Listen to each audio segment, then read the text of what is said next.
Allah lebih tahu. Orang yang kita rendahkan, yang kita hina itu bisa jadi lebih baik daripada kita yang membicarakannya. Karena nggak ada yang tahu kebaikan seseorang yang dirahasiakan selain Allah. Makanya belajar menahan diri, menahan lisan dari merendahkan orang lain, membicarakan orang lain. Karena bisa jadi kalian nggak lebih baik daripada dia. Ini mungkin nasihat pertama lah ya dari fenomena-fenomena seperti ini. Agar kita bisa menahan diri kita dan lisan kita. Apalagi kata Nabi, lisan itu salah satu dosa yang paling sering membuat seseorang itu celaka nanti di akhirat. Disebut dengan afatul lisan, kelalaian lisan, dosa-dosa lisan. Itu paling banyak membuat seseorang itu masuk neraka. Gitu.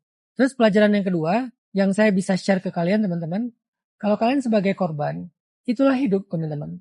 Saya ada di sebuah kesimpulan bahwa dunia itu emang keras. Dunia itu memang keras, hidup itu memang keras teman-teman. Kalian tuh jangan selalu berharap semua orang agree sama kalian, semua orang menyanjung kalian, semua orang memuliakan kalian. Hidup nggak kayak gitu. Betapapun kalian baik, betapapun kalian sukses, hidup selalu menyuguhkan orang-orang yang toksik dalam kehidupan kita.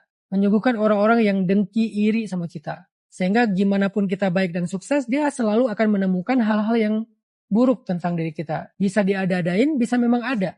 Itulah hidup. Maka biasakanlah diri kalian dengan hal yang kayak gitu. Jangan terlalu panik ya ketika kalian melihat kok ada sih orang kayak gitu. Emang itulah hidup. Apalagi di sosial media. Itulah sosmed gitu.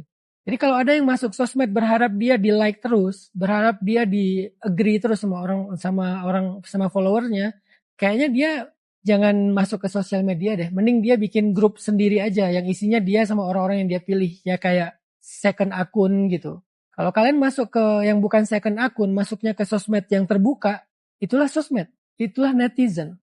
Maka biasakanlah diri kalian ketika kalian akan menemukan orang yang gak setuju sama kalian. Masih mending gak setuju, kadang-kadang menjelek-jelekan kalian, menghina kalian, tanpa tahu apapun. Di komennya tuh pedes banget, komennya tuh jelek banget. Itulah sosial media dan itulah salah satu realitas hidup. Sehingga ketika kalian tahu itulah kehidupan, begitulah realitasnya, kalian akan mempersiapkan diri. Bukan berdamai tapi mempersiapkan diri. Udah siap mentalnya dengan hal-hal realitas-realitas kayak gitu. Itulah hidup teman-teman. Dimanapun kalian berada. Kalian ada di Mekah, Madinah pun tetap ada Abu Jahal kan. Gak semua yang di sana itu Abu Bakar. Gak semua yang di sana itu Umar, Utsman, Ali. Ada Abu Jahal, ada Abu Lahab juga di sana. Kalau sekarang mungkin bukan dalam bentuk kekufuran, tapi dalam bentuk perilaku jahiliyah.